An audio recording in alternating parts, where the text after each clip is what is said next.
Ladies, gentlemen, boys and girls, for the past few days I have been working extremely hard to make this video. Who is my top 25 strongest One Piece character? And guys, this is gonna be an every year thing where at the end or at the beginning of the year I am going to do my ranking of the top 25 strongest One Piece characters. So guys, you think I went on vacation for 8-9 days? Nope, I've been working on the script, I've been working on this video, I've been editing extremely hard. My voice is killing me. I lost my voice. That way, like literally throughout the video, my voice will sound different, will sound more tired, will sound more breaking. It's because I've been working on this video.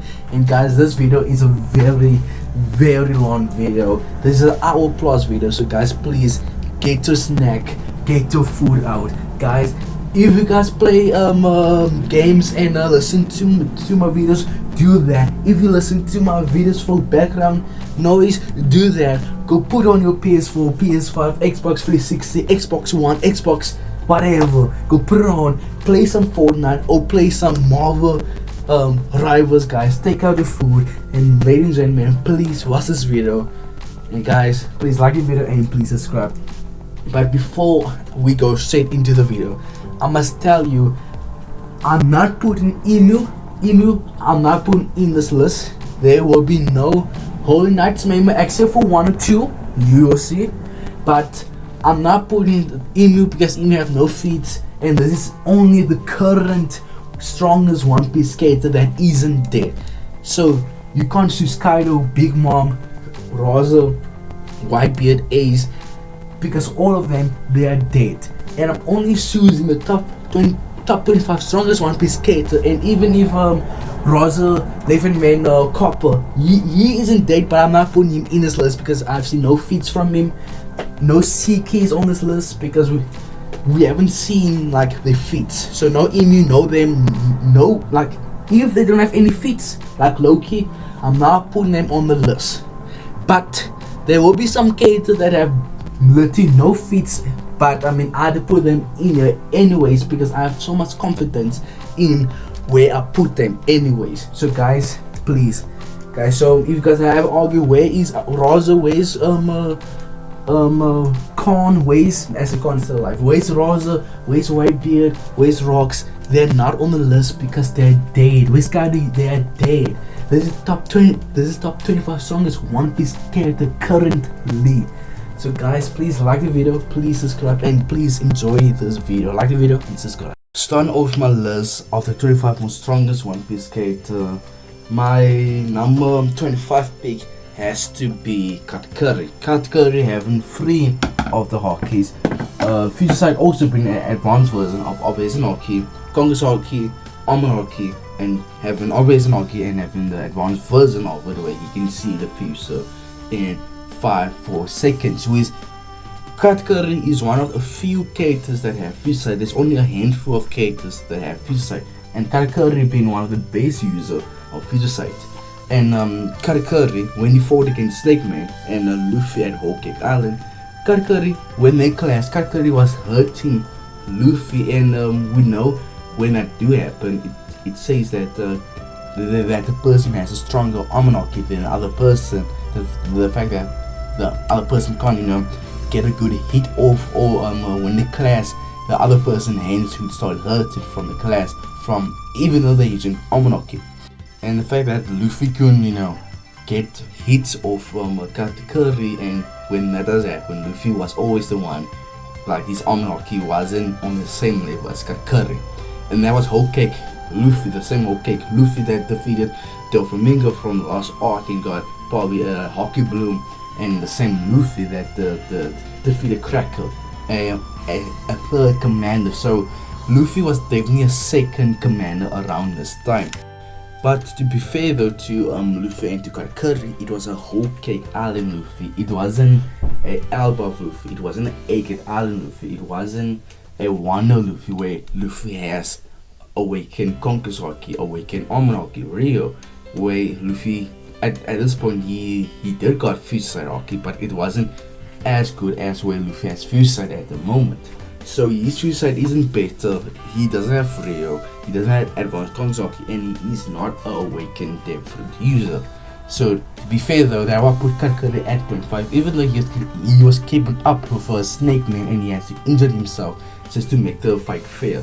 I still believe Katakuri will be 25 just because people just upscale to Katakuri more recently with the whole Agate stuff, with the whole Wano stuff, with the whole Elbaf stuff. So that why Katakuri is at the top 25 strongest One Piece character. And Rob Lucy has come 24th with the strongest list, and the reason Rob Lucy's this high up and the reason why he has the spot is because Rob Lucy is a awakened Devil user. Rob Lucy has good hockey, Almond hockey, and probably opposition hockey, but no Kongs hockey. And even though Katakuri has Suicide and Kongs hockey, I believe Rob Lucy physical and his speed, his strength is way better than Katakuri. Rob Lucy got a better durability, endurance, everything physical stat. Rob Lucy is better in. And if the two has to fight, I will put a lot of money. I will put my house on Rob Lucy to win, just because physical is way stronger than Katakuri. And recently we've seen in Egg Island Rob Lucy on hockey, and his hockey has got way better because he could keep up with a Gear 5 Luffy, and he was hurting Luffy sometimes with some hockey attack. Which, by the way, since Katakuri have a Kongs hockey and a Fusade hockey, so Katakuri got better hockey, you could say. But the fact that Katakuri was, fighting a Snake Man Luffy, and Rob Lucy was fighting and came up with a Gear 5 Luffy, which it will be much more harder to hurt him, and you need better hockey in general to attack Luffy and to keep him a bear. So that's why I say Rob Lucy hockey. You could make an argument that Rob Lucy has better hockey, but since Katakuri have Kongs hockey and and Suicide, people will just always say Katakuri has better hockey. But when it comes to Devil stats, I think Rob Lucy got a better control of his Devil, and I believe Rob Lucy is a better Devil man than Katakuri because during the Luffy and the Katakuri fight, Katakuri was learning how to use his Devil from watching Luffy, and Katakuri was just copying Luffy's move because they have similar Devils at the time. So it seemed like Katakuri was just learning how to use his Devil from watching Luffy, and the fact that someone needed was another man to use his Devil to actually copy their move is quite bad if you think about it, because Katakuri is quite old, he's 43, and he's a commander to the Big One Party. He's the first mate, he's the right hand man. So the fact that I think Katakuri, during his life, I believe he actually spent most of his time training his hockey than his Devil, and Rob Lucy on the other hand have been training his Devil more than his hockey. So that I believe Rob Lucy is awakened, so that also adds to Rob Lucy. So that's why I believe Rob Lucy is way stronger than Katakuri at the moment, and that's why he's at the 24th pick, and that's why I believe he's here. And he was fight against Gear 5 Luffy, even though he lost a fight. Later he went to go fight Ace Hawk and Ace Bear. Then later he went on to fight Zoro for a little bit, have smoke class. Even though Zoro can one-shot him, I still believe Rob Lucy was badly injured from fighting Luffy, Ace Hawk and Ace Bear. But anyways, that's why I put Rob Lucy at the 24th. And the person that have made it to the 23rd spot is Kid. So Kid, Useless D Kid, is the 23rd strongest One Piece character. You guys might be crying in the comments saying, oh, Kid got one type by Shanks. But by the way, before that, what was Kid doing? Kid was doing one of his awakening attack, and this awakening attack was so strong. When Shanks looked in the future, Shanks to see a future of Kid taking some of the subs down and could possibly destroy Shanks, subs, and take down some of his crewmates. So Shanks then look in the future and you see, nah, I can't make this happen. Then Shanks using his future side and then saying, no, make me change the future. Then Shanks did use one of his most strongest attack, Divine Porter, a Raza move, the same Raza that used this move to probably take down Whitebeard, Rocks, and all of them. Shanks they use his strongest move, maybe, we don't know, but I'm just saying, Shanks they use a name attack, Shanks they use his advanced Conqueror's Haki, Shanks they use Rio, Shanks they throw everything from his kitchen to Kid, and that's why Kid got one tap. And by the way, if Shanks didn't look in the future in that moment, I think Shanks would probably lose some people, lose some of his men, his his lower rank people. Shanks will probably lose his subs, and Kid will still probably get destroyed. But still, Shanks had to look in the future. Shanks was so scared. He looked in the future to end Kid's life, and I think that's a very big feat for Shanks. Not for Shanks, sorry, for Kid. The fact that Kid that makes Shanks nervous, so nervous to actually use his like a future sight into Shanks, a future by one shot and Shanks, and Kid really got Shanks like nervous. So I think that's a very big feat. And the fact that Shanks got nervous at one of Kid's awakening attack says a lot about Kid's dare use, and could possibly say a lot about Kid's hockey. The fact that maybe Kid did also use hockey on top of his awakening to add more damage to the fire. And we know Kid has Conqueror's Haki. Kid does have Conqueror's Haki. It is confirmed he has Conqueror's Haki, and only used it once, sadly. But anyways, and Kid probably had real hockey and good armor hockey. The fact that he could hurt Big Mom sometimes when they fought against Big Mom for Law. So Kid has good armor hockey, always just have real, and Kid must have a decent offensive hockey to fight against Big Mom, even though he had Law. And by the way, even though Law and Kid fought Big Mom at the same time, and Law had done most of the job, don't look at Kid like that. Don't minimize Kid. Give Kid some respect. The fact that they fought a Yonko and make it out of life, I think that's a very good thing for Kid. The fact that he fought Big Mom and Kaido and he's still alive to tell the day. And Kid, they hurt Kaido, and Kid also hurt Big Mom when on the rooftop. Then when Law and Kid, the double team Big Mom pause, you must give Kid some respect for actually being the one to actually land the final blow, taking out Big Mom and making Big Mom hurt and bleed and hurting Big Mom. That's a huge feat for Kid, and you will see later Big Mom is very high on my list. So as in Big Mom is not even on my list, but anyways, you must give Kid some respect for being able to keep up with a Yonko, with Zoro, Law, and all of them. So there are Kids on 23rd. And King the Wildfire has made it to my list in the 22nd strongest pick. King is here because King is a right hand man to Kaido, the man that you must always bet on when it comes to 1v1, the strongest creature in the world, Kaido. So the fact that King was the right hand man to that guy, you have to be a good fighter. You have to be amazing fighter, good durability, just everything. You must be like, you must live up to the hype of being Kaido's right hand man. And let's go back to the durability thing that I said about King. And the reason why I say King have the best durability is because of his race. The fact that King can sense his body to be one of a very durable man, but slow, and he can sense it to very quick, very fast, but in return his durability will get weaker. And even Zoro with Emma with a Conqueror's Haki blade, advanced Conqueror's Haki blade, could not cut King when he's in that state of his durability.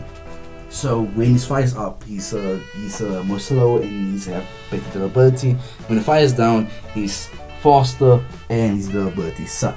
But when the fire's up, Zoro couldn't even hurt King, and Zoro was that gave Kaido a scar. He made Kaido bleed, and the fact that Zoro couldn't do that thing to King says a lot about King's durability. And Zoro is one of the fastest skaters in One Piece. He was keeping up with Sanji, and Sanji, in my honest opinion, is definitely top 5 fastest skater in One Piece. And the fact that like in the animation, it shows like Zoro can keep up with Sanji, but Sanji is more faster. But anyways, the fact that King was keeping up with Zoro when his flame is down, showing that he's more faster in the state. Fast, King fire down can keep up with Zoro speed wise.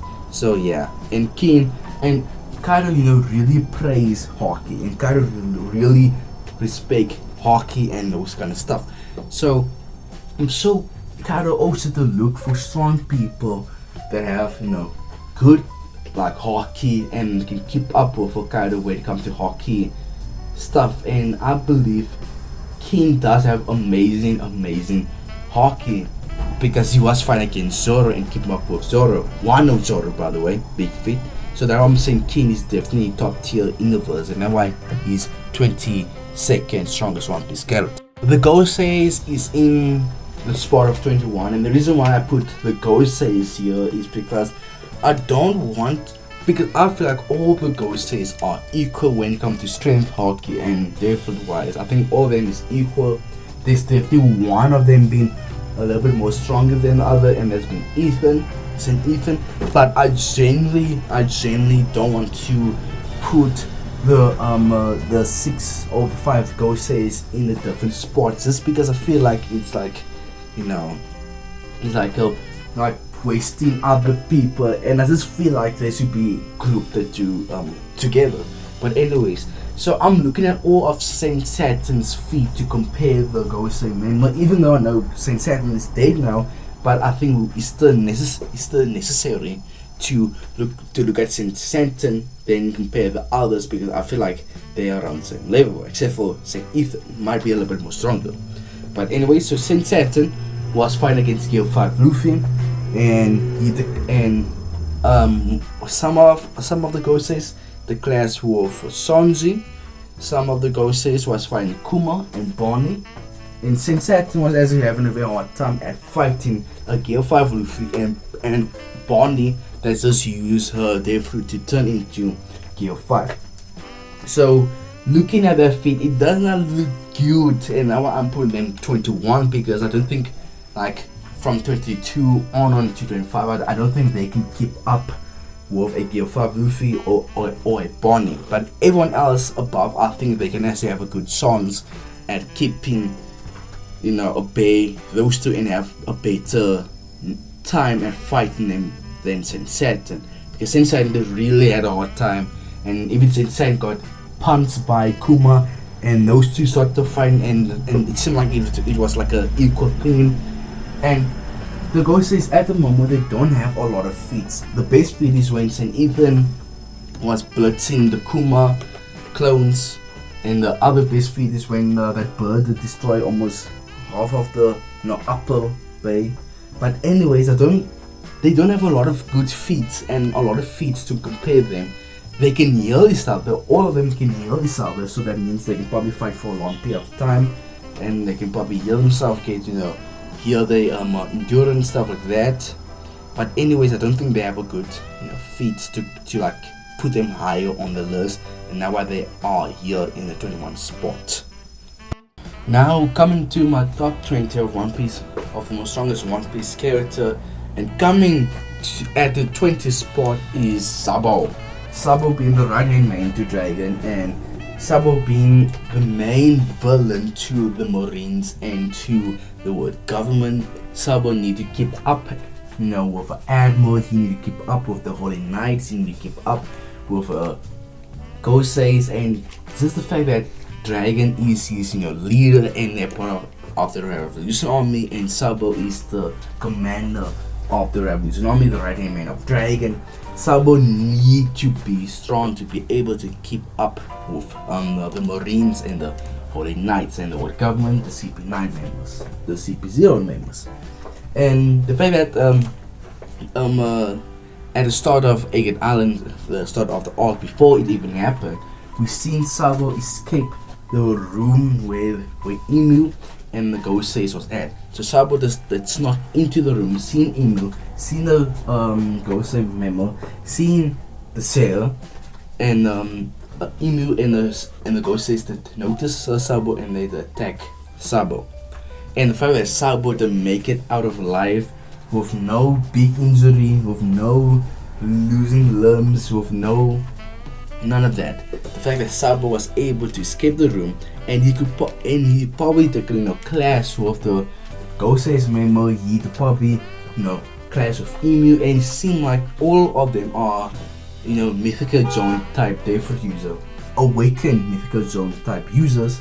And the fact that Sabo could make it out alive is a big feat for Sabo.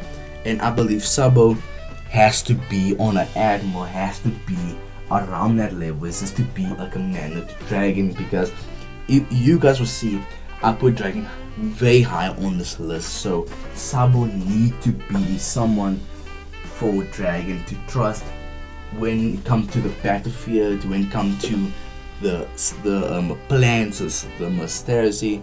So Sabo need to be on an Admiral level, need to be the right hand man to Dragon, to be a threat to the Marines and the government, which they do see them as a threat, because Dragon have the highest bounty, and people is calling Sabo the Flame Emperor, the Flame Yonko. So Sabo, I have faith in Sabo to be top tier in the. And coming at the number 19 spot is Marco the Phoenix. Marco the Phoenix is the right hand man to Whitebeard before that legendary character to die. Rest in peace to Whitebeard. But recently, but like one of the most recent arc, Wano, Marco had a very good feats in Wano, when Marco did show up and he did fought against King and Queen at the same time, which I think that's one of the biggest feats that Marco have at the moment. One of his biggest feats, when he did fought against King and Queen at the same time. With King and Queen, with King, as you've seen, is in my top 25, and Queen is like at the outside of the 25. I think he's like 28 or 27, he's around there. But anyways, so the fact that Marco could fought those two top tier characters and keep pace and catching up to them speed wise, even though it doesn't look like King was going all out, but still, like Sanji had a very hard time fighting Queen, Zoro had a very hard time fighting King. So the fact that Marco could do that by himself for a short while. But I do think if that fight continues, I think King and Queen would actually won that fight. Just because it seemed like Marco was actually getting extremely tired when he was fighting against those two. And at first, Marco was giving up until I think King and Queen, they put too much pressure on the Phoenix. But then again, his biggest feat again is at Marineford. At Marineford, Marco did actually clash with Kizaru, and Marco actually sent Kizaru flying. And Marco and Kizaru, it seemed like they had a small fight between those two. Then of course Marco did clash with Akainu, which that is his biggest feat. He did land attack on Akainu, which is a hockey attack. So Akainu took some damage there. But his biggest feat is when he let his Kizaru flying, and he did clash with Akainu by himself. He was holding back Akainu by himself. For so right, it seemed like it was 50-50. But if Akainu does fight Marco, Akainu would win, and same thing goes with Kizaru. Kizaru will win. But the fact that Marco was holding his own against those two, then holding his own against King and Queen. So that's why Marco is at the 19th spot. Coming at the 18th spot is Trafalgar Law, and Law has recently have one of the biggest feat of him as he fight against Blackbeard and hold his own and fight against his crew. And with his crew is a young crew, because Blackbeard is a Yonko, so you'd have a Yonko crew and commanders. And the fact that Law was fighting against Blackbeard and some of his top commanders, so his Law can keep his own against the top tier, against strong pirates in the verse, and he did defeat Big Mom with Kid, and Law was the main person to land all the attacks and to get Big Mom blow to land the final big blow in the massive fight. And Law actually make Big Mom bleed. Law was the first person that we seen that make Big Mom bleed, and we spoke to say before, pause, her skin is like an iron balloon, And the fact that like Law could actually make her bleed shows that Law have a lot of firepower in his arsenal, and having Gammon knife, with that move basically attack your inner side, and when Law land that move on Doflamingo, Dofi thought it was done. Dofi thought nah, if Law casts me with that move, I'm done for. Which Law did, but then Dofi having crazy hacks, he had to heal himself with the string. But anyway, so we know Law have powerful attacks in his arsenal, and having the hacks and the hacks to make the fight very, very hard and difficult for other people, allowing him to teleport around, sending bodies, throwing rocks at you, sending your switching your hearts out, changing your personality, being a freaking doctor, having a lot of hacks, and Law is very fast with being able to teleport around, having fire powers to his arsenal, one-shot abilities, you could say.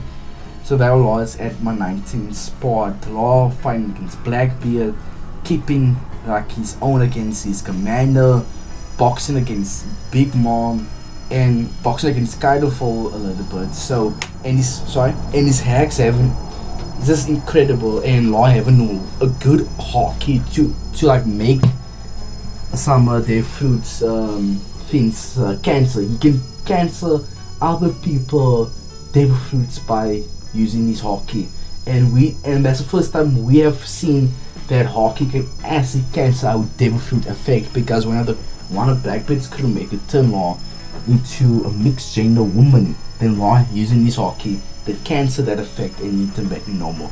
And that's the first time we've seen you can actually do that in One Piece.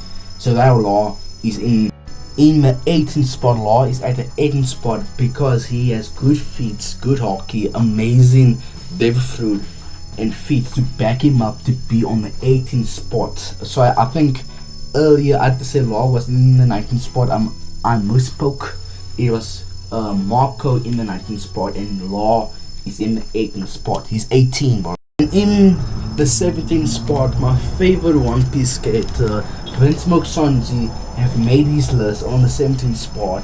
And the reason why I put Vinsmoke Sanji here is because he's one, in my opinion, he's one of the fastest skaters. You can even make an argument he's in the top 5, top 6 fastest skater in One Piece, having the ability to keep up with Kizaru, reacting to his light laser attack and clashing with Kizaru. But I mean, a lot of people, we have seen Luffy and Marco, and only those who really have clash with Kizaru and maybe Whitebeard, but Sanji, they react to his laser attack and clash with Kizaru. And Sanji did speed blitz Queen multiple times when they were fighting. Now I think Sanji is like not my favorite, but he is the fastest skater and my favorite. So Sanji having the ability to speed blitz people, and literally when Queen and Sanji was fighting, Queen literally say, I can't see him, I can't predict his movement. And by the way, Queen is a second commander to Kaido's crew, so he definitely have operation hockey in his bag. But the fact that it couldn't help Queen to keep a track on Sanji says a lot about Sanji's speed. And once again, Sanji does react to Katakuri's fuser sight hockey when Katakuri went to go attack Sanji. Sanji did react to it and then does the attack. Which that was Whole Cake Island Sanji, and ever since that Sanji got a huge buff when his exoskeleton came in, which that allows Sanji to be one of the most durable people in One Piece. The fact that Queen did attack Sanji with a clean attack with his sword, and this Sanji's head is so thick, it broke Queen's sword. So Sanji has a very amazing durability, and when Aesop attacked Sanji did late Aesop attacking, which that done nothing to Sanji, didn't send him flying, didn't done any damage on Sanji. So you have seen Sanji, it's not always not, his durability have gotten way better. And Sanji having good obvious hockey and good hockey to land damage and big blows to Queen, knocking him through walls and knocking him out, as he done the same thing to S Sock. So Sanji, everything ever since Wano the boost, his first stat went through the roof, having the speed, having the strength, having the durability, having the strength, everything you can imagine Sanji had doing one. And Sanji can go even faster if you want when you speed up to get this blue flame, which we anime fans are very, very, very dumb. The fact that if your color changes you get faster, but just saying it seemed like it. I'm not saying it's true, I'm not saying it's false, I'm just saying it just look like it. So that when Sanji is at the 70th spot, having amazing feats and his speed alone does help a lot. So that's why Sanji is at the 17th spot. Saint Garling comes at the 16th spot, and the reason why I put Saint Garling here is just because of his height, and that's all. Even though he has literally no feats, nothing to his name, except for some things that we could make theories on, but not really. But the reason why I put Saint Garling here is just because of the hype and where he might be in the story and how important he will be in the story, because his theories is that Saint Garling is Shanks, Papa, Daddy. So that's another thing why I'm putting him very high, just because of the bloodline he's holding. And in Elbaf, we were seeing Shanks, twin is at Elbaf. So I mean, and it looks like his twin is part of the Holy Knights, and he might be a very strong person. So looking at his two, sons, Shanks and his twin, they are very high in the story, top tiers in the story. So it's just, let's just make his father also top tier. That makes sense, right?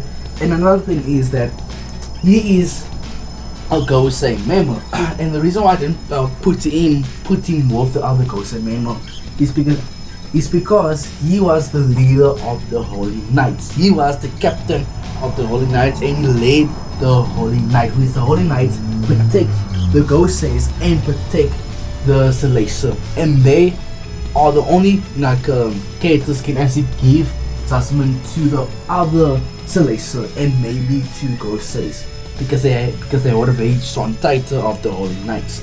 So being a leader of the Holy Knights and being a leader of looking after the Celestial Dragons, looking after the Goseis, you must be strong, because you don't know what will happen. Maybe a fleet admiral could turn on them, maybe an admiral could turn on them, maybe dragon they must be scared of, and they must hold their own against Yonkos if a Yonko ever decide you want to go kill a Celestial. So that's why I'm putting him very high on the list, just because of his name and the history and the potential he has for the story. Because I believe he will face dragon, I believe he will face Shanks, I believe he will face Sabo and all of them. So that's why I'm putting him here at the moment. But other than that, he does have another big feat and theory, and that's when Shanks pull up on Whitebeard's ship. When Shanks wanted to tell Whitebeard to hey, don't start this war, tell Ace to stop going after Blackbeard.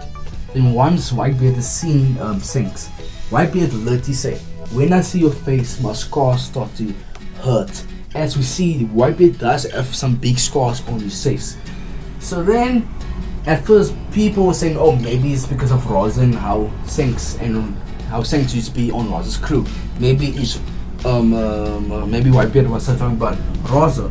Oh, maybe another theory that Shanks and Whitebeard had a small duel that caused a scar. But now recently, because it doesn't make sense if Whitebeard and Shanks fought, because literally those two, basically their goals don't even come together, and those two are not the type of pirates to go after other strong pirates. They crew, and Shanks and Whitebeard, how they run their ships, they like to stay low key and don't make huge problems unless they have to, and they like their territories. They're not the types to go and to try to take over another territory like Big Mom and Kaido because they are the types to go to your territory, try to take it over, or try to defeat you, something like that. But Shanks and Whitebeard isn't like that, so that's why I don't think it wasn't Shanks. Rosa does make sense, but when we see Knights in Garling, as he was at God Valley, and who else was there? Whitebeard. And when we see that flashback, we didn't see Whitebeard with any scars there. So it could be between the battle of Whitebeard and St. Garling, and now why Whitebeard is saying that because that's his father. Shanks Garling his father. So maybe that's why Whitebeard to say that. So that's a big feat if Garling actually took prime Whitebeard to his limit and actually gave him multiple scars. That's a huge feat. And that's why St. Garling is here, just because of his potential, history, and where he will be in the story. So that's why he's at the 16th spot. Zoro is the 15th strongest One Piece character, making it into my top 15 strongest One Piece character, and in my top 25 strongest character. The reason Zoro is top 15 is Zoro having 3 Haki, and 2 of them he has the advanced version of Almanaki Rio and Kongasaki, advanced Kongasaki with the Sword of Emma, being able to hurt Kaido and give Kaido a scar and making Kaido bleed. With that's a big feat for being a Zoro fan. And Zoro being, you could argue say Zoro is the second most skillful One Piece swordman and second like most skillful. And Zoro says after Mihawk, you do need to be extremely powerful with Haki, and you need to be a very good fighter. With Zoro is climbing the rank, and Zoro being on the rooftop fighting against Big Mom and Kaido at the same time. Well, he did have some help from Luffy, Law, and friends. While that was going on, Big Mom and Kaido had done a combo attack, and guess who took the combo attack? Zoro. Zoro took the combo attack and he's still standing, even though he took like half of the attack because they wanted to teleport Zoro away. But anyways, Zoro took a combo attack from 2 Yonkos, and this was before his Haki bloom. That happened with the reason I'm saying Zoro had a Haki bloom is because after that, getting like almost all of his bones broken, he fought King. And King and Zoro had a very good fight, which Zoro was smart enough to figure out how does King work and how to defeat King, which Zoro did. And in my honest opinion, I think Zoro had a Haki blow to Wano, because first he took that combo attack from Big Mom and Kaido. Then he went on to fight King and defeat King. And the reason why I'm saying it is a Haki bloom because when Agate Island happened and when we run into Zoro in Agate Island, Zoro like literally, like in my honest opinion, Zoro could take down anybody in Agate Island except for Kizaru, and that's all. And other than Luffy and Kizaru, Zoro was definitely the third most strongest character there.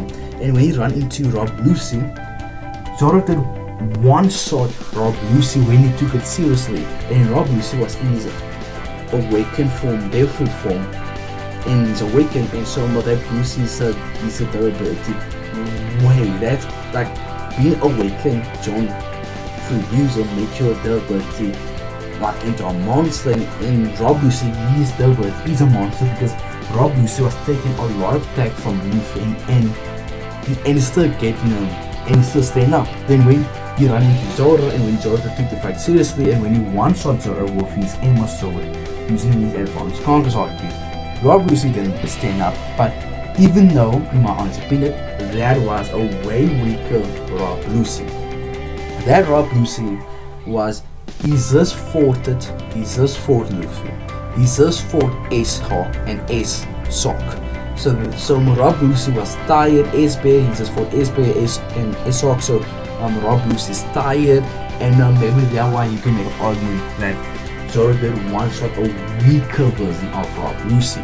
But then I'm saying I believe Zoro got a Haki bloom, because when Haki bloom happens is when you fight somebody that the Haki is way stronger than you, which that makes sense, because he fought against Kaido and Big Mom and the 14 at the same time.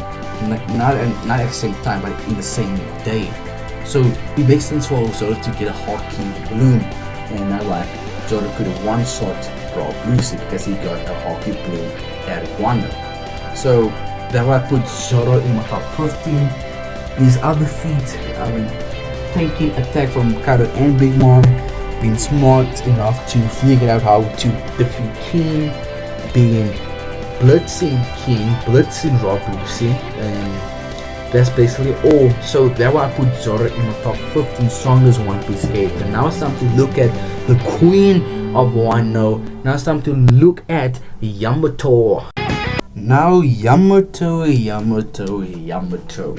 the daughter of Kaido, and Yamato is on the 14th spot of the strongest One Piece character, and Yamato she earned a spot here, and you can even argue Yamato could be you can make her at 11 because the other people in front of her does not have a lot of good feats, but I just put them higher than Yamato just because of the name and the title they're holding and how important they will be in the story later.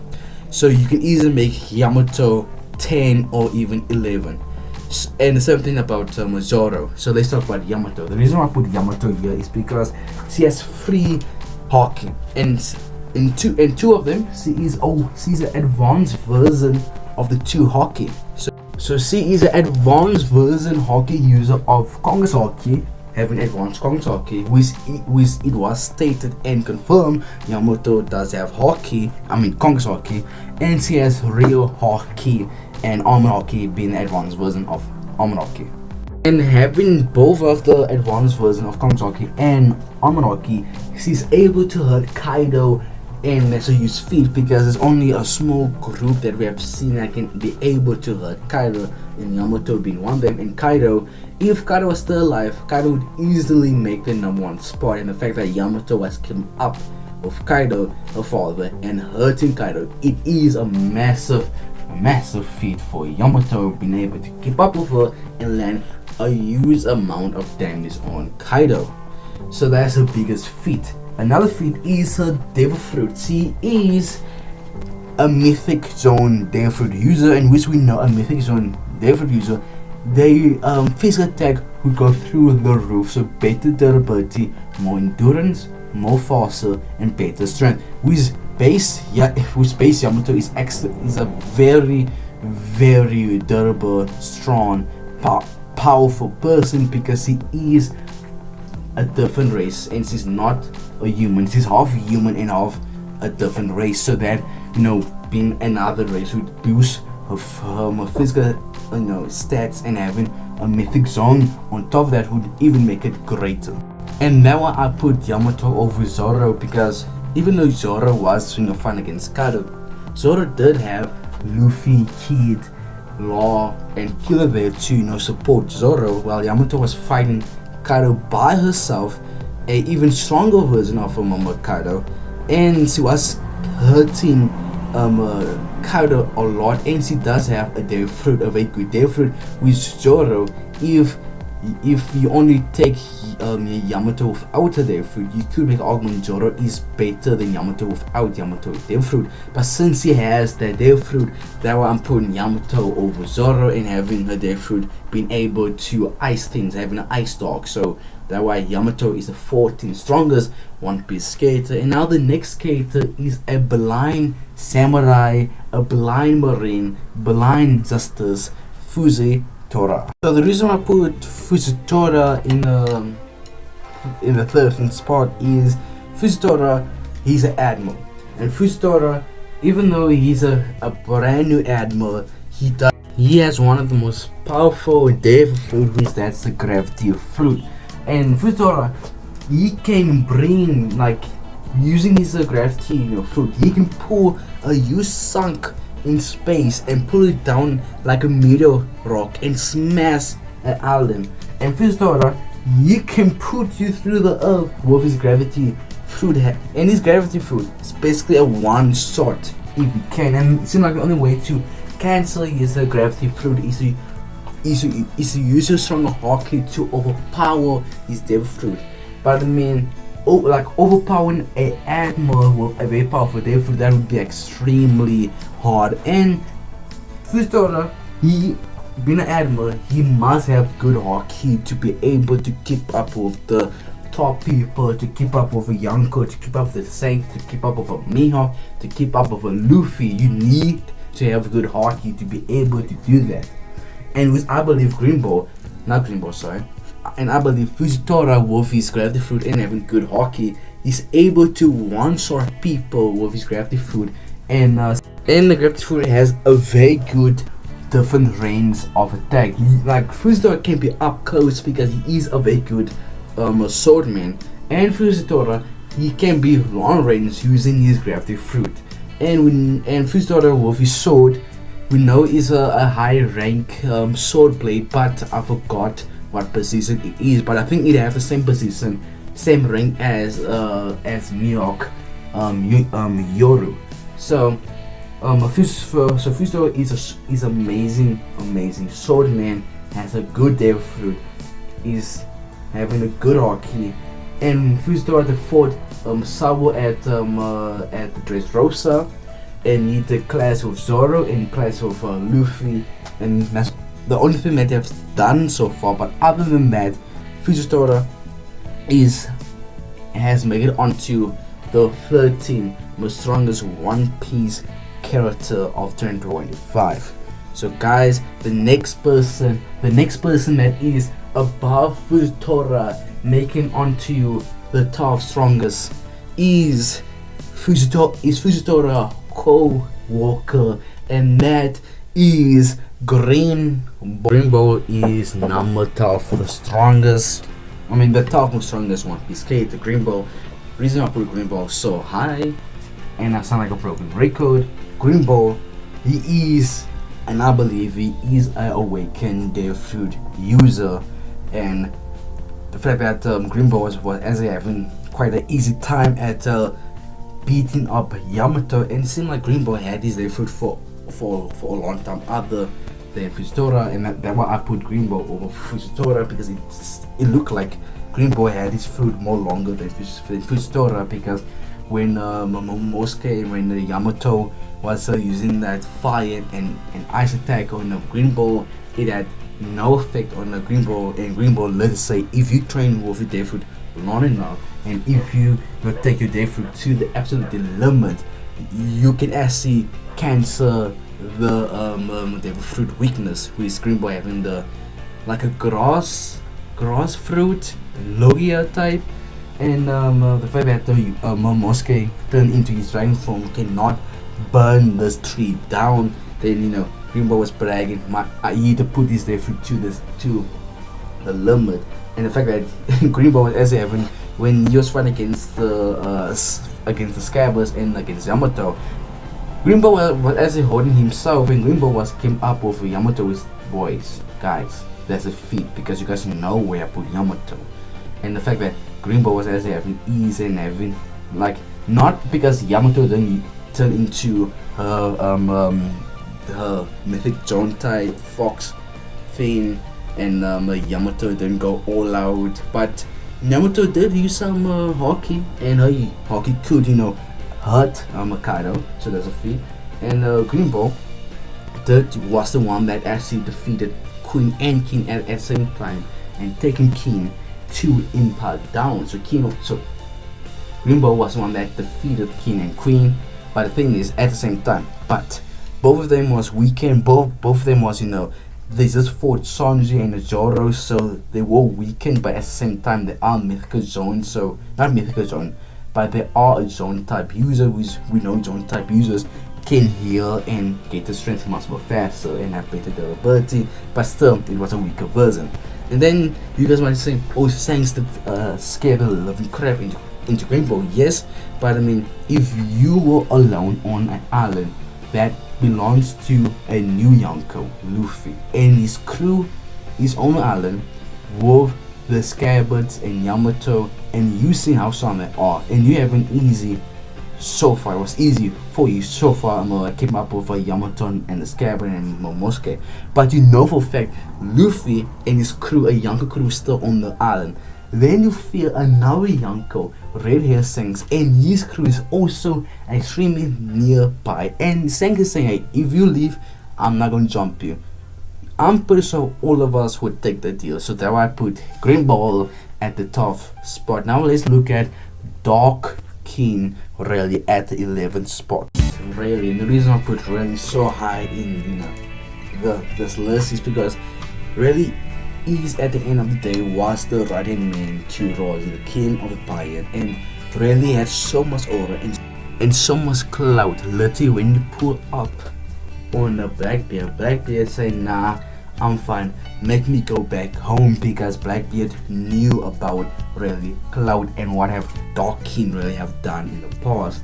And Rayleigh did have a class with Kizaru at the pre-time skip. He did class with Kizaru, and then he did and he wasn't backing down at fighting Blackbeard. So you could say, even though Rayleigh was, let's say to himself, if he fought Blackbeard, it would be a very difficult fight, and he was so that Blackbeard would actually win the fight. But again, Blackbeard, knowing Dark King Rayleigh and his cloud, Blackbeard says, say, nah, I'm fine, you can have this W as you walk away.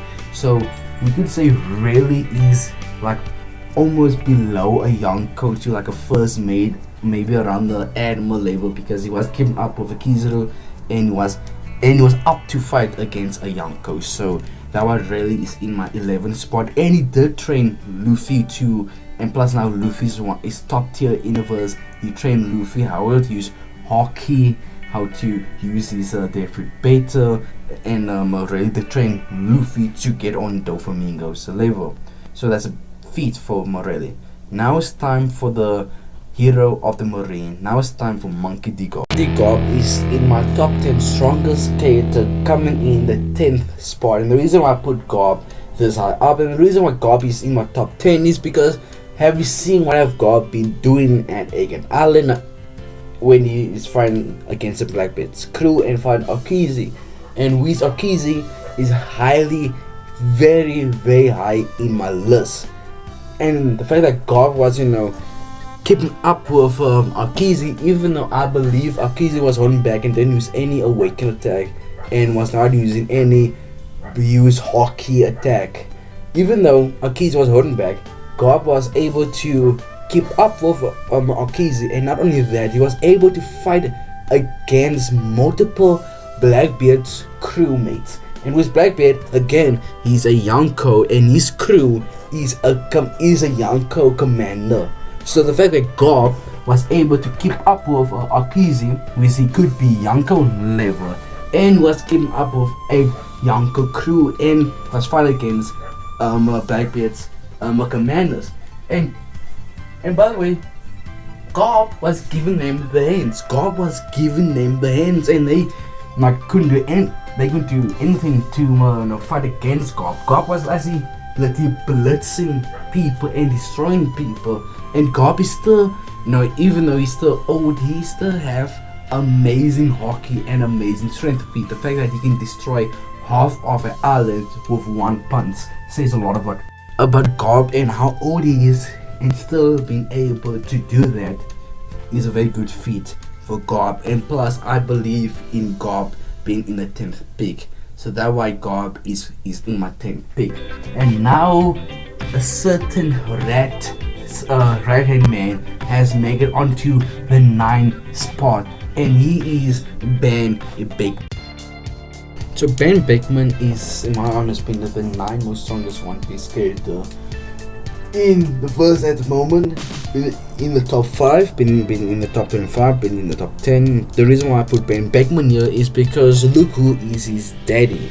Red Hair Shanks is his captain, and that's his daddy. So the fact that you are in one of the most strongest crew of the Red Hair Shanks crew, and your captain being very, very high in this top 5, in this top 25 list, and Red Hair Shanks could be top 3. So the fact that you are meant to be his vice captain, his right hand man. You are supposed to be the second most strongest guy on the ship. You are supposed to be the man that if Shanks isn't there, you are supposed to take care of the crew.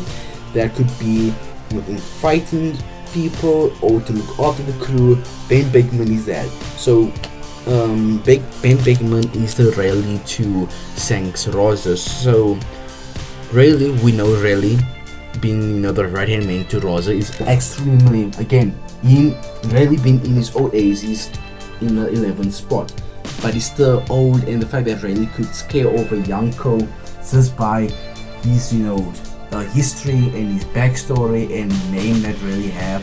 Yonko was scared to fight Rayleigh because this guy Blackbeard knew Rayleigh what that name of Silver, the Dark King Rayleigh really mean, and the fact that Rayleigh just have so much aura to scare off Blackbeard. And I have faith that Ben Beckman is in this spot, and I have faith that Ben Beckman will live to the reputation of being the 9th most, the top 10 strongest One Piece skater, because Ben Beckman is Shanks' right hand man, and Ben Beckman at Marineford to scare the living heck into Kizaru, which I believe Kizaru was throwing, but at the same time I do believe Kizaru was telling some lies into his throw, saying, "Ooh, Ben Beckman, they need to stop fighting." I believe Kizaru knew, hey, if I fought this man right now, it'll be a very difficult fight, and I believe Ben Beckman would win, just because Kizaru was just in a whole war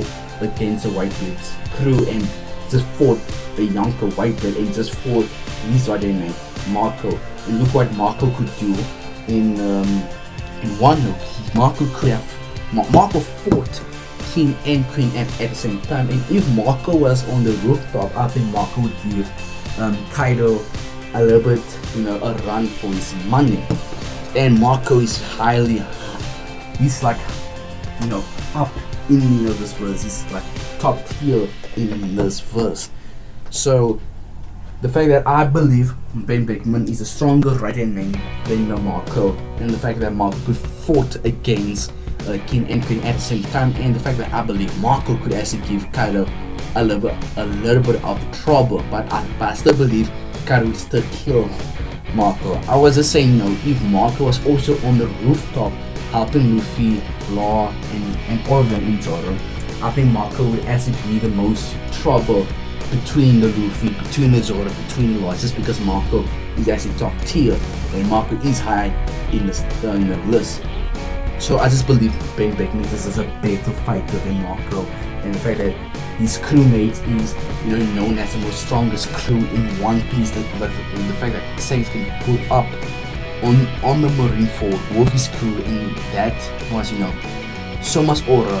The Marine was scared to actually continue the war because they don't want to fight against the Red Hair crew, because apparently they are the strongest Red Hair crew, not the strongest crew in One Piece. So I feel that Ben Beckman have unbelievable hockey. The fact that he's captain, he's literally the king of hockey, the killer of Amazing hockey, the man, the king of One Piece at the moment, as we see. So I'm faithful for Ben Beckman to be extremely high up on the list. Now it's time for Mr. Troll himself. Now it's time for the laser beam. Now it's time for the legendary unknown justice Kizaru. 8th spot is Kizaru, and the reason why I put Kizaru over Ben Beckman, which some people might have a disagreement and might believe Ben Beckman is stronger than Kizaru, but the reason why I put Kizaru higher than Ben Beckman is because Kizaru has a better feat and has been in the story more longer. So that just means, like, as Ben Beckman have been in the story more longer, but Kizaru just had more better feats, more better showcase, because Kizaru in this past year, he fought past 2 years, he has fought Luffy, he has clashed with Zoro, he has clashed with Sanji. So Kizaru just has better showcase, because how the Red Hair crew is not a crew that like you saw up very often. So just the fact that Kizaru have better feats, and it's shown that Kizaru was actually fighting and keeping up with Luffy, says a lot about Kizaru's and his feet. So I just have Kizaru over Ben Beckman, which I do believe when we do see Ben Beckman in the feats, we will say Ben Beckman will be more stronger, but at the moment I see Kizaru more stronger just because Kizaru has better feats. Now let's go talk about his biggest feat of keeping up with a Gear 5 Luffy and fighting Luffy, with this time Luffy and Agent Allen was way stronger than Luffy at Wano, because in One Piece, if you fight somebody that is very strong with hockey, your hockey will get stronger. If you fight somebody in general, you will get stronger, better force and better control of your fruit, which that might have happened with Luffy because he has fought at the time. He just fought Kaido. He did defeat Kaido in Gear 5. He has fought Rob Lucy and defeated Rob Lucy's son, then he fought Kizaru. So this Luffy would have better hockey, better use of his fruit, and the fact that the Luffy was actually having a extremely hard time and actually keeping up with Kizaru and actually fighting him says a lot about Luffy's feats. The fact that Kizaru was having good chances at keeping and actually putting Luffy down. The fact that Kizaru was having a better showcase than Rob Lucy, because of course Kizaru should have a better showcase than Rob Lucy because Kizaru is an admiral at the end of the day, but the fact that Kizaru was actually keeping up with Luffy in Gear 5, hurting Luffy, that's the most important thing. Kizaru could hurt Luffy and he actually not knock him down, but he didn't put him down on his bum, so that's so Kizaru can actually hurt awakened mythic zone user, with Luffy is one, and so that shows Kizaru has good armor hockey and Rio. I don't think Kizaru has strongest hockey. I believe Kizaru has armor hockey and Rio hockey advanced armor hockey, and he has, of course he should have advanced Operation Hockey Future Sight, because it just makes sense for Kizaru to have Future Sight and not to have Conquest Hockey, in my honest opinion. So the fact that Kizaru could react to Luffy's attack, counter the attack, and hurt Luffy, speed blitz Luffy a couple of times, but even though Luffy also speed blitz Kizaru, and they were actually having a very 50-50 fight, they were keeping up with each other, 50-50, no 60-40, no 70-30, no 19-10%. It was a 50-50 fight, and Luffy did knock Kizaru down. Kizaru did knock Luffy down, but to give Kizaru, a thing that Kizaru was at the time was mentally, Kizaru was not there because he was sent to Agate Island to kill his best friend, Dr. Vegapunk. And we seen that Kizaru really does not want to kill his best friend, Dr. Vegapunk, and we know those two are very close. So Kizaru didn't want to kill his friend, might have been holding back, and his mental was going crazy because he don't know what to do, because Kizaru is a marine admiral. He is a very respectful admiral. He will do his job. Kizaru loved doing his job, and it seemed like Kizaru have respect for being a marine and doing his job, but he was sent to kill his friend, so he was having an internal fight in his corp that he want to not kill Dr. Vegapunk, or he should kill Dr. Vegapunk. So Kizaru was having a 50-50 in my honest opinion. I don't think Kizaru was I think Kizaru was a little bit nuff because of his mental health at the time. So I'm just saying that, and that's why I put Kizaru over Ben Beckman, because Kizaru just have better feats and he fought a Yonko, which Kizaru was nerf at the time.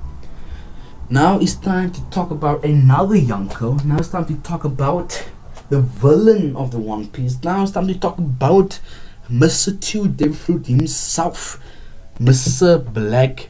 Time to talk about Blackbeard and why I put Blackbeard by the 7th spot in my top 10 strongest One Piece character. Why do I put Blackbeard this high up? Even though he's a Yonko, but Blackbeard doesn't have a lot of good feats. And the reason why I put Blackbeard so high in my top 10 is because it's mostly because he's a Yonko, but you must remember Blackbeard, the feat ace.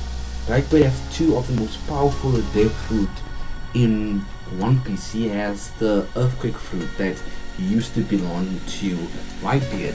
Blackbeard have the yummy fruit, the darkness fruit. So, and the fact that Blackbeard have knowledge and could have the abilities to steal their fruit, you have to put Blackbeard very high, and the fact that he has 2 dead fruit that he can be awakened twice.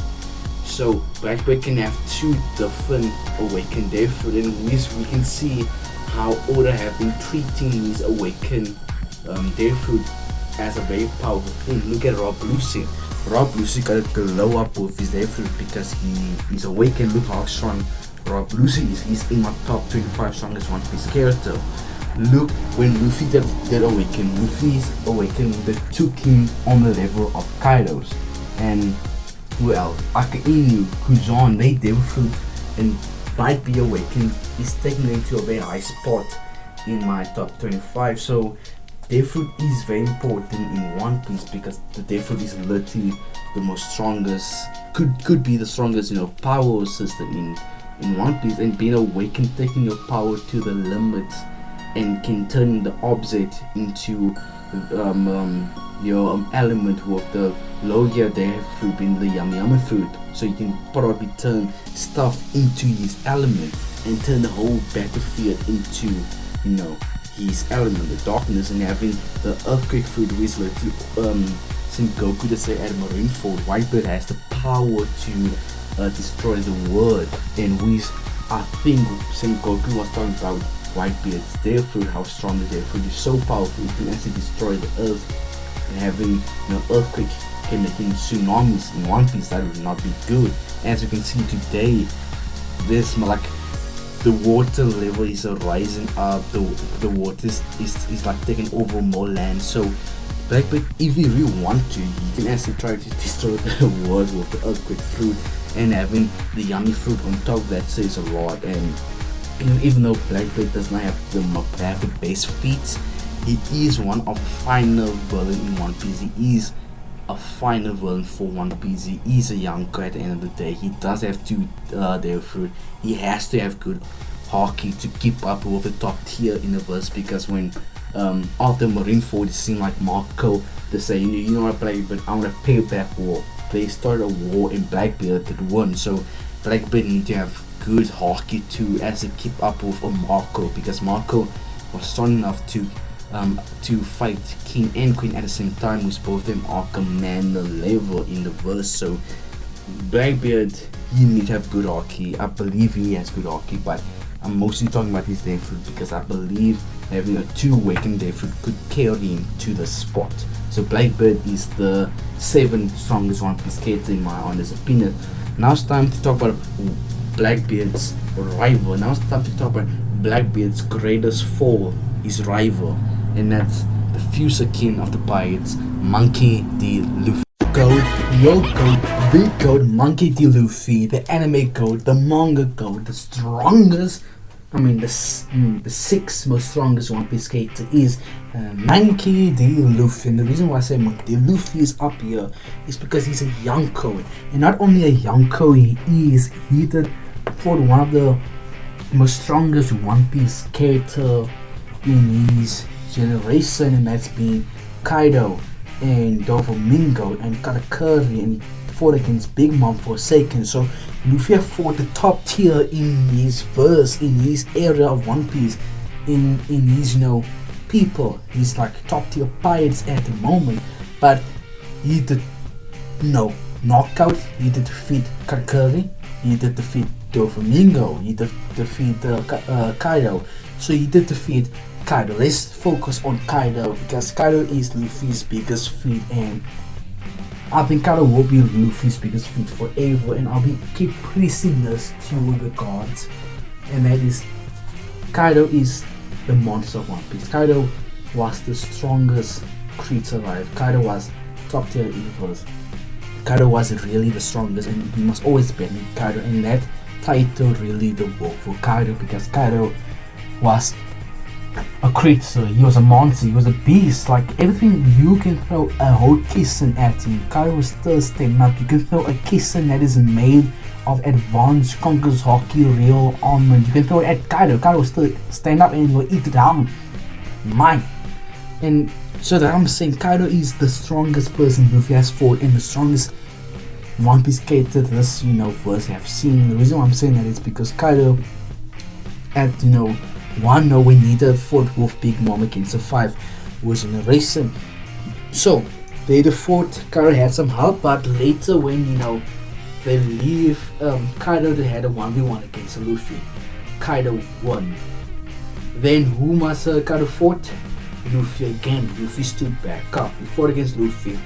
He hit Luffy out of the island that had been flying in the air over Wano, and guess who was carrying that? Kaido. Kaido was using his cloud form, his cloud stuff to carry Wano above. He was carrying an island above Wano. So that's an amazing strength, like feat for Kaido in endurance. The fact that you must carry a huge island over Wano while fighting people is like saying you are boxing someone and you're boxing against this guy with a heavy bag on top of you. It's like doing that. It's like impossible, and the fact that Kaido could do that is highly impressive. Good strength feat, good endurance feat. Then he had to fight against Kaido's. Then Kaido must fight his daughter slash son. I don't know what it is. I personally think that's a girl. Just hate carrying that's a woman. But anyways, Kaido must fight against his daughter Yamato, and while they fight, Yamato is a awakened Devil user with hockey, with amazing hockey, with good Congress hockey, with advanced hockey, with advanced Rio, with advanced Congress hockey, and the fact that Yamato awakened version could fight against Kaido and keep up is a huge feat for Yamato, and that's why he's high in the list. But anyways, it's also a good feat for Kaido because Kaido was still carrying the island and he just fought against Luffy twice. Then Luffy came back. Kaido and Luffy was fine until someone did step in. Kaido did again one-shot Luffy. While Luffy was in a knockout, Luffy got a main character power up. Year 5, he awakened his Devil. And even though it took Kaido a lot to defeat Luffy still won at the end of the day. And now I believe today Luffy can actually defeat Kaido. The reason why I'm saying that is because Luffy is now awakened Devil user.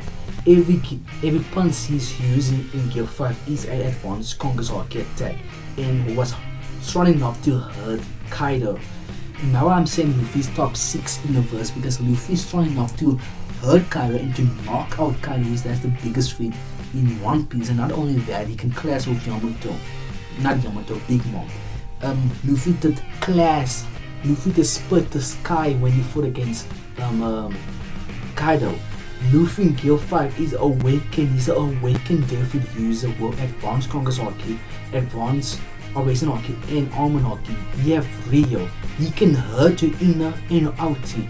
He has future sight. He can see every movement you're doing. He can see the future, damn it. he has Congress hockey. He can put this world upon you and he can force you to submit to him. And having advanced Congress hockey, he can hit you even harder. So that's what I'm saying. Luffy is top tier in the verse. Luffy is the 6th strongest One Piece skater. And I'm so Luffy at the end of the series will be number 1, but at the time he is number 6. He is a Yonko. He did defeat a awakened Rob Lucy. He did defeat a Kaido. He did defeat a Katakuri. He done so much. Luffy have so much good feats, and that's why he's number 6 in the current One Piece universe. Because he literally fought against Kizaru. Luffy was fast enough to catch up with Kizaru, to react to Kizaru, and which I believe Kizaru is light speed.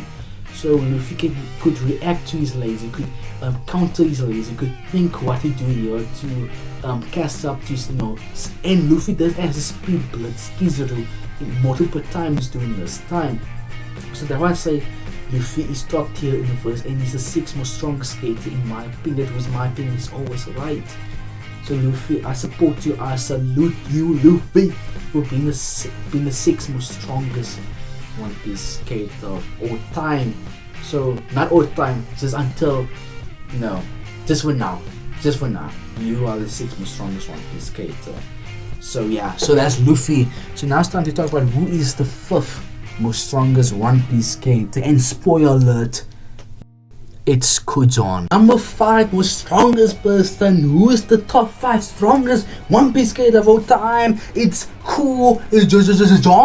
Kuzan, my ice brother, my brother in general. What's up, my boy? So Kuzan is, at the 5th place because Kuzan is the most coldest, is the most coolest, is the most freezing character out there. Kuzan has one of the base there, fruit, the ice fruit that causes him to freeze anything near him.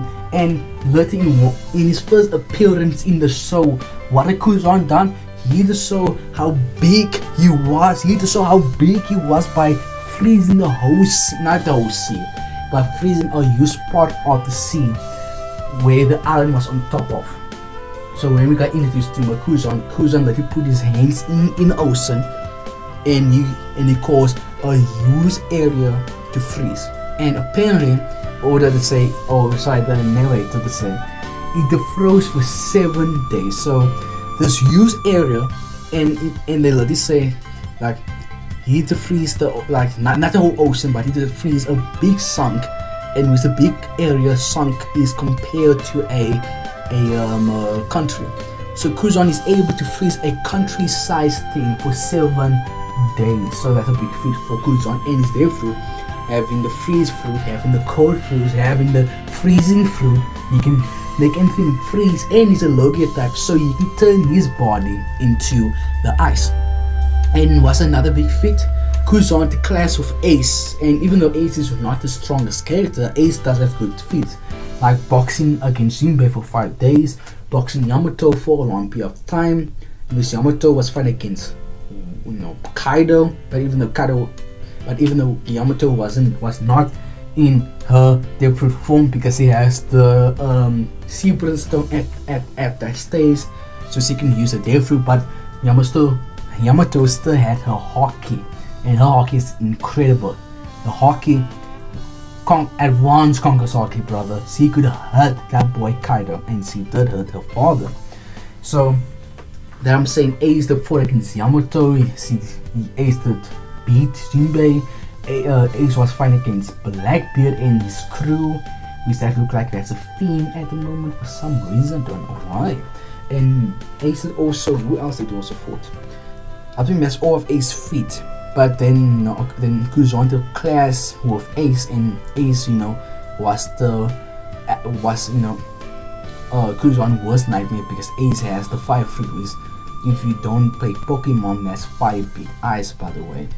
So Kuzan, the class against Ace. Kuzan fought against Whitebeard for a second. He fought Marco at for the same Marco that done a 1v2 against King and Queen at the same time.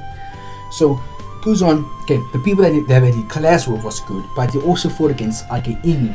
Even though he lost to Akainu, it was a 7-day fight, or 6 days, I forgot. But it was a long period of time, multiple days they fought.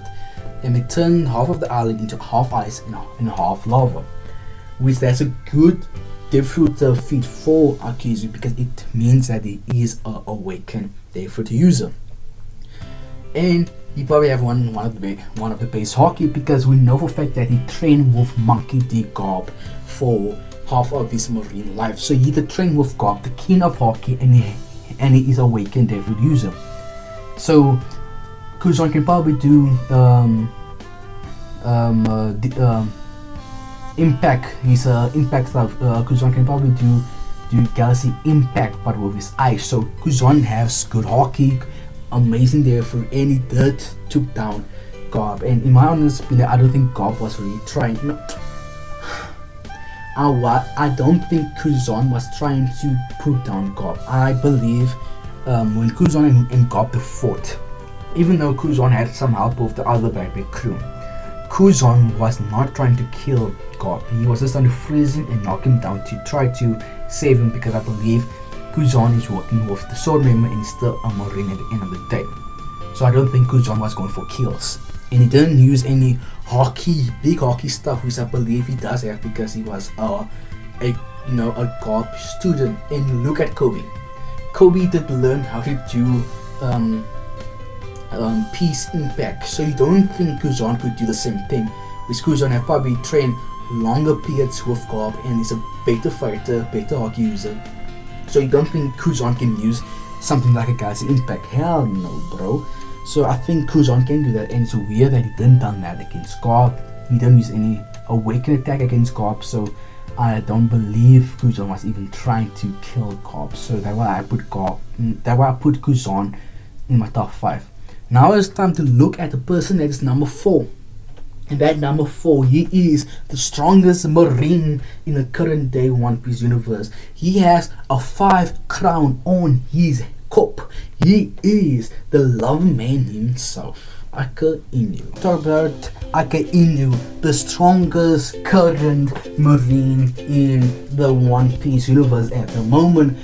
The reason why I said Akainu might be and is the strongest marine in the universe is because Akainu, you must look at him. Akainu has one of the most broken devil fruit out there, which that is the lava fruit. I don't know that in Japan, but he has the lava fruit where he's a lower type and he can turn his body and he can turn anything around him into a lava and he can control it and he can make it out of his body. Pause.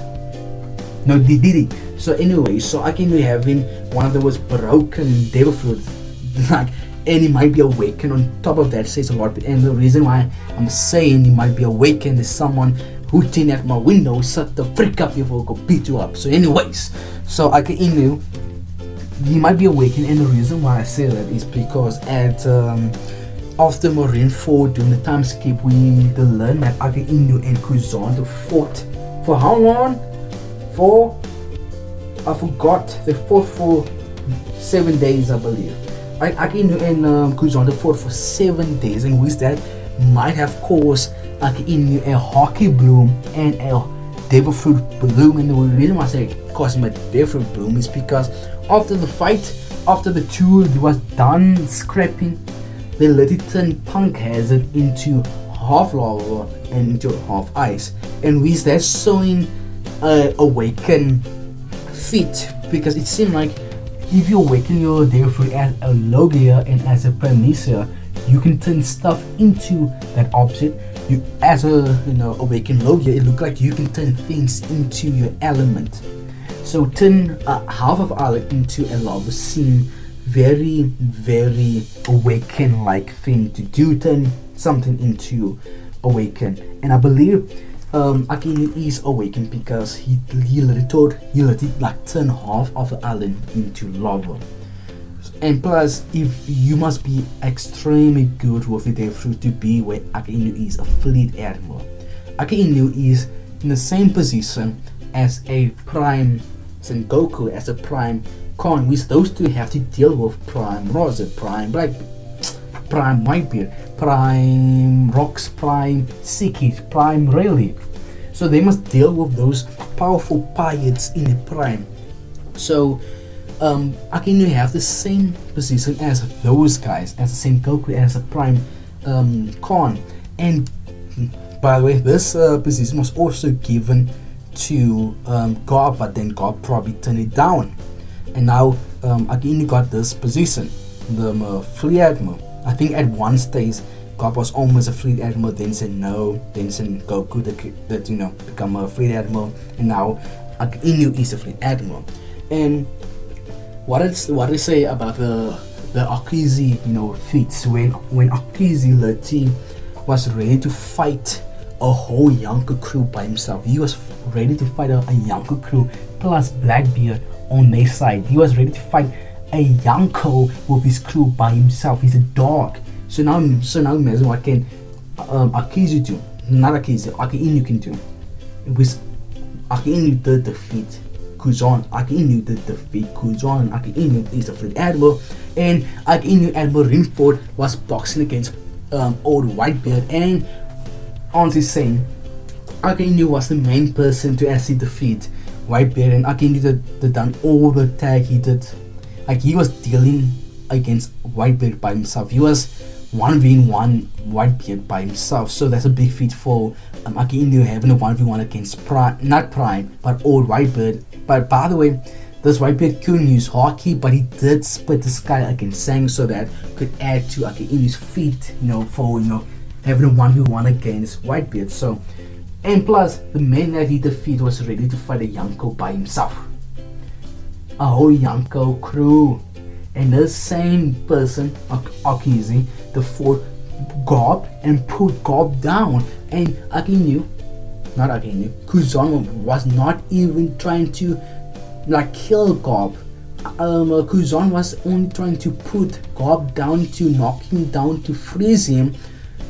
And Kuzan was not even using a lot of Haki attack. He wasn't even using Awaken attack, because I believe that man is Awakened. And he still was trying enough to put down Garp. And I believe Akainu got way more stronger after the time skip, because he probably got a Devil Fruit Awaken, and he is a now Awakened Devil Fruit user, and he can use Awaken attack on people, and he's probably more used to his Awaken fruit. He's more comfortable because he probably trained with it, and he probably got a Haki Bloom. He probably learned advanced Haki when he fought against Kuzan, because it is possible to awaken your Haki to a higher tier level when, for example, when Luffy fought against Kaido, Luffy they had a Haki Bloom. When Luffy fought against Katakuri, he had a Haki Bloom. So I believe the same thing happened with Akainu. So that's why I put Akainu in my top 4th. That's why Akainu is 4th strongest One Piece character of all time at the moment. Now it's time to talk about the Revolution Army leader, Dragon's son.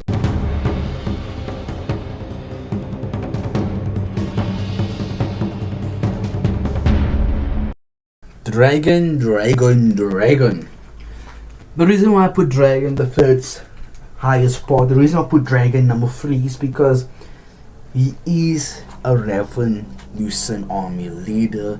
He is the captain of the Revolution Army, and you must respect Dragon for what he have done so far in the verse, being able to build a whole different not a business, not a company, a different league, a different system, to try to take care of the world government, which the world government is one of the strongest thing in this verse. When you have the 13 Holy Knights, maybe when you have the 6 Goseis, when you have Emu run around, and when they have the Marines next to them, and having the Fleet Admirals to do all this stuff, and you have the CP9 member, CPO member.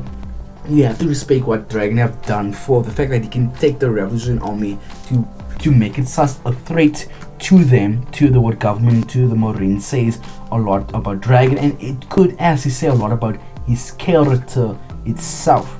And the reason why I'm saying that is because you must be strong enough and smart enough to be able to build a whole league, a whole system to take care of the world government, to defeat the Marines, to take care of the Fleet Admirals, the Holy Knights, the Emus, the Goroseis. So it says a lot about Dragon, because he has to be a strong leader. You have to be mentally strong and physically extremely strong to be on that level, to be a threat to the world government, and having the highest bounty soon as him. It should say a lot of things about Dragon being strong and having being the captain of this, being the Luffy of this stuff, being the Shanks of this, being the captain, leading the Saws. It should say a lot about his strength. And then when you have Sabo, and with you guys should have seen earlier, I did have Sabo quite high on this list, not by the 20th strongest character, somewhere there. I believe I put Sabo 20 or 19. I put Sabo there, and the fact that Sabo was strong enough to make on this list would say a lot about Sabo and Dragon himself, because Dragon was the main person to teach Sabo. Dragon was the main to train Sabo, and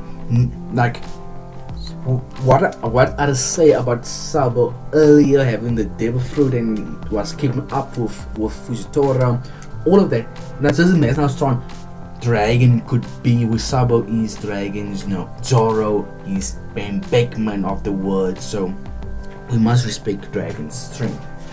And so if you guys, I believe Dragon definitely has Conqueror's Haki. I think he might have one of the best Conqueror's Haki just behind Shanks at the moment. And the fact that Dragon is still, loving when you have such big heaters going around. And I believe Dragon was, before he was a Revolution Army, I think Dragon was a Marine member, and I believe he was a Re-Admiral, not an Admiral. I think he was a Re-Admiral, not a Free Admiral, not an Admiral, a Re-Admiral. The reason why I think that is because it seemed like Akainu and Dragon had strong history, so maybe I believe Dragon was like a former high position Marine that was turned into a Revolution Army and creating the whole Revolution Army. So that's what I'm thinking at the moment. And look who is his father, Monkey D. Garp. And Garp is my 10th strongest skater, and you guys have heard and seen what I have to say about Garp and where I put Garp away and how powerful Garp is and who he the fought. And the fact that Dragon is his son says a lot, because maybe father like son, maybe Dragon is extremely OP. Maybe he have one of the best dev fruit, and he definitely have good hockey. He should have good hockey to be where he is at the moment. And then look who's his son, Monkey D. Luffy, a Yonko. Dragon's father is the hero of the Marines, the most powerful Marine in the verse. His son is a Yonko. So Dragon, you should be powerful. You are on Flores. We are watching every movement. But I believe in the Dragon hype. I believe Dragon is top tier in the verse. Now it's time to look at my favorite One Piece skater. Now it's time to look at the GOAT, Dracule Mihawk, the greatest swordman ever.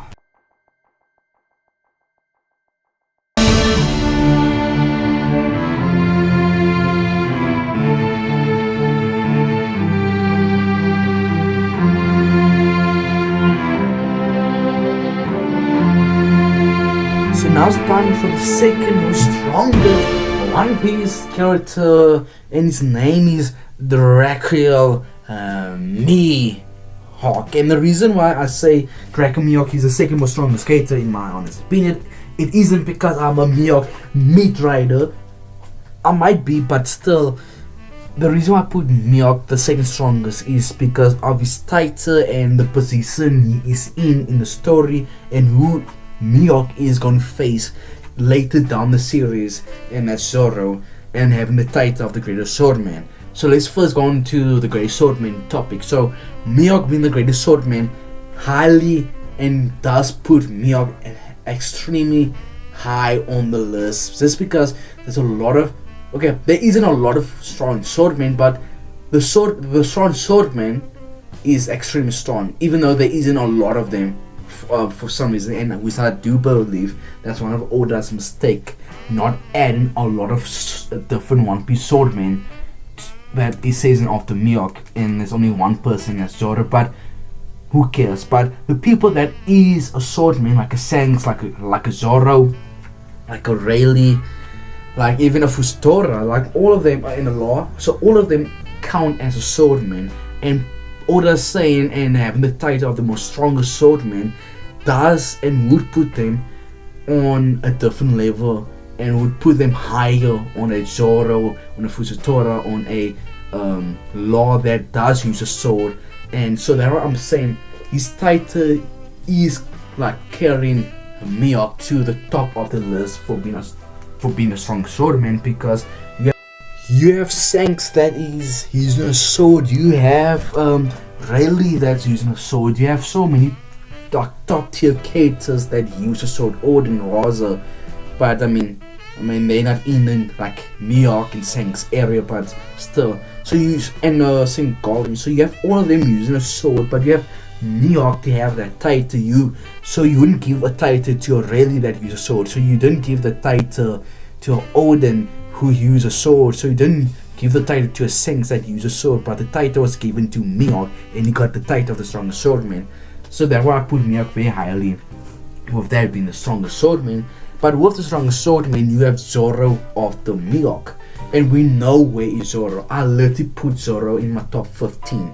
Zoro is extremely high in this list, and we seen what can Zoro do. He took a combined attack from Big Mom and Karu, which they are Yonko level, and Karu could be beyond Yonko level. And then you have Zoro find Kaido for a little bit, and actually making Kaido bleed. And with all of this different stuff, you have Zoro going crazy in the verse. You have Zoro like one-shotting Rob Lucci, which Rob Lucci is the 25 most strongest character in One Piece today, and you have Zoro one-shotting him. So what do you think Mihawk could do? And you know, Zoro's section of the Mihawk, I still don't believe Zoro could take down Mihawk, and Zoro is very high on the list, and Zoro can give a good fight to a Kizaru. Zoro can give a Rayleigh a run for his money. He can give Blackbeard a run for his money. So what do you think Mihawk can do? A better version of Zoro. Like basically Mihawk is just a better version of Zoro. So what do you think Mihawk would do to them? A lot of stuff, make me tell you. So having Zoro season of you being his like goal, like the big boss for Zoro. Mihawk is Zoro's final boss. But anyways, then like order the same multiple times, and implying that Shanks and Mihawk, they are rivals, and implying that Shanks and Mihawk have a long history of fighting each other. That's a massive feat, because you guys should know where I put Shanks at this list, and having Shanks at number 1 and having Mihawk and Shanks being rivals does boost Mihawk, highly, because when you have Shanks, again, the strongest hockey user, the king of hockey, you could say, Roz's greatest success story, you have Shanks, a Yonko, being compared to Mihawk, the greatest swordman, and they're always compared to each other. And even Whitebeard say they had a legendary duel, which it looked like it was a draw, because none of them died, none of them got a massive scar of each other. So they're compared to each other, they're on the same level, they are rivals. And when you are rival to someone, that means that you're close to someone. For example, let's look at boxing, or actually let's look at the UFC. Let's look at John Jones face DC. John Jones faced DC twice, and John Jones did defeat DC twice. And even DC just said in a press conference, you can't call me and John Jones rivals because he beat me twice. But even though John Jones was on steroids, but anyways, I don't like John Jones, I hate him. But anyways, let's also use a better and most recent version. Let's look at boxing when Tyson Fury lost to Usyk twice. And when Tyson Fury lost twice to Usyk, you can't say both of them they are rivals. You must say Usyk is better than Tyson Fury. But if let's just say Usyk won twice and Tyson won once, you could still say they are rivals. They're still extremely close to each other. But you can't say somebody beat this person twice and this other guy couldn't beat him once. And then at that stage they're not rivals. And them calling Shanks and Mihawk rivals is basically saying if they fight it's a 50-50. Every time they fight it's a 50-50. So now I put Mihawk at the second place. And again, Mihawk is the only swordman and only person to have a black blade. And Mihawk, he has a higher bounty than Buggy, and which Buggy is considered a Yonko, and Mihawk bounty is way higher than Luffy, and Mihawk bounty is actually quite close to Blackbeard's bounty. So even the Marines is saying, hey, even though Mihawk is not a Yonko, and even though he's a commander to Buggy, which he is a Yonko, Mihawk bounty is a Yonko bounty, by the way. He's like, Mihawk bounty is higher than Luffy, a man that defeated Kaido. Luffy that defeat Kaido, and the fact that Mihawk have a higher bounty than Luffy that defeated Kaido and got the Nika Devil Fruit, which is who's the government knew at that point, and they still gave Mihawk a higher bounty, says a lot. And we could say his bounty is equal to a Yonko, and since the Marines are putting him that high, we should also put Mihawk that high, and just say Mihawk was a former Marine hunter, so Mihawk was probably used to find admirals, rear admirals, captains. So Mihawk is used to find admirals, and I'm just saying that's why I put Mihawk at the number 2 spot. Sorry, my disrespect. That's why I put Mihawk at the second most highest place. That's why I put Mihawk in second place. Blackbeard, rival to Shanks, and Marine hunter, and a higher bounty than Luffy. Mihawk is second place. But now it's time to talk about the number one man, the king of hockey himself, red hair Shanks.